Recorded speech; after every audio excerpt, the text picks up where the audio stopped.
भारत में शरण मांगनार श्रीलंका व्यक्ति की अरजी पर सुप्रीम कोर्ट की मोटी टिप्पणी। भारत धर्मशाला नहीं कि दरेक ने आवकारीए, अमे पहलेथी ज 140 करोड़ छीए।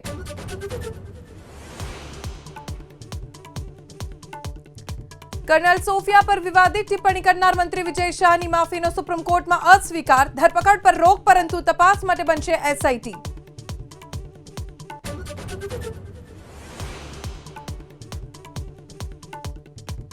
संबल जिला कोर्ट में आज चालशे जामा मस्जिद सर्विस साथे जोड़ायेलो केस। इलाहाबाद हाईकोर्ट में मुस्लिम पक्षनी रिविजन अरजी फगावाई। सिविल कोर्टनो निर्णय रखायो यथावत।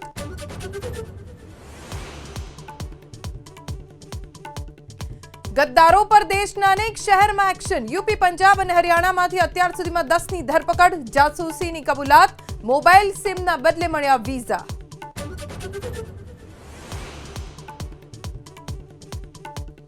जासूस ज्योति की पूछपरछ में मोटो खुलासो। आईएसआई नो एक अधिकारी पण ज्योति साथे गयो हतो बाली। व्हाट्सएप चेट थी खुल्या अनेक रहस्य।